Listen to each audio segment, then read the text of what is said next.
ఇక్కడ కూడా సిబిఐ విచారణకు సంబంధించినటువంటి విషయంలో ఎలాంటి ఆటంకాలు లేవు, కేవలం పినాకీ ఘోష్ నివేదిక పైన మాత్రమే చర్యలు వద్దు అనేటువంటిది మాత్రమే స్పష్టంగా అర్థమవుతుంది. సో నరసింహరావు ఏంటి, ఎలాంటి సిబిఐకి ఆల్రెడీ అక్నాలజ్మెంట్ కూడా ఇచ్చింది కాబట్టి ఇక వారు ఎఫ్ఐఆర్ చేయడం, విచారణ స్టార్ట్ చేయడం మాత్రమే మిగిలింది. సో ఎప్పుడు ఇది స్టార్ట్ అయ్యే అవకాశం ఉంది? సో రాష్ట్ర ప్రభుత్వం ఇప్పటి వరకు ఇన్వెస్టిగేషన్ ద్వారా అనేక నివేదికలు కూడా పొందింది, వాటన్నిటికి సంబంధించినటువంటి వాటిని కూడా సిబిఐకి ఇవ్వబోతోందా? సో అందుకు సంబంధించినటువంటి ప్రిపరేషన్ ఎలా ఉంది? ఎస్, ఖచ్చితంగా. ఎందుకనంటే ఇప్పటికే రాష్ట్ర ప్రభుత్వము రాసేసింది, కేంద్ర హోంశాఖకు రాసింది, అదేవిధంగా సిబిఐకి రాసింది.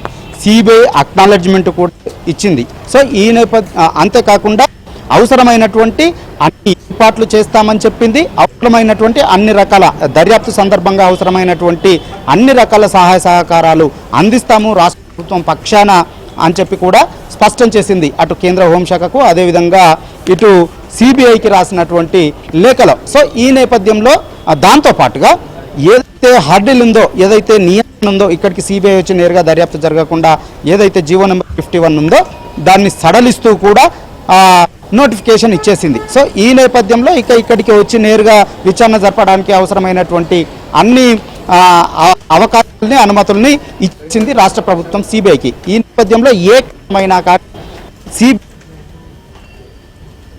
ఈ సందర్భంగా ఎఫ్ఐఆర్ నమోదు చేసేటువంటి క్రమంలో కూడా వారు దేన్ని ఆధారంగా చేయాలి అనేటువంటిది కూడా ఇక్కడ ఒక కీలకమైనటువంటి అంశం.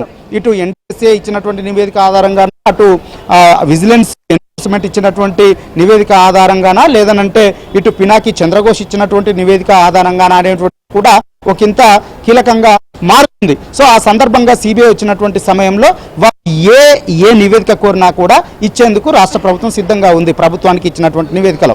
ఎందుకంటే ఇటు ఆ ఇన్సిడెంట్ ఎప్పుడైతే జరిగిందో 2023 అక్టోబర్ 21న ఇన్సిడెంట్, ఆ పిల్లర్లు 7th బ్లాక్లోని, మేడిగడ్డలోని 7th బ్లాక్లోని 6 పిల్లర్లు గుంగినటువంటి ఇన్సిడెంట్ బయటకు వచ్చింది, గుర్తించారు.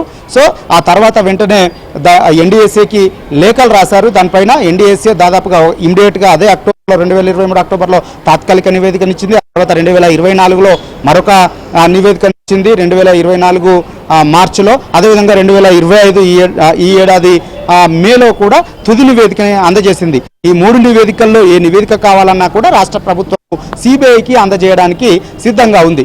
దాంతోపాటుగా ఇటు విజిలెన్స్ అండ్ ఎన్ఫోర్స్మెంట్ కూడా అనేక విషయాలను ప్రస్తావించింది. ఏకంగా విజిలెన్స్ అండ్ ఎన్ఫోర్స్మెంట్ అయితే తీవ్రమైనటువంటి సిఫార్సులను కూడా చేసింది.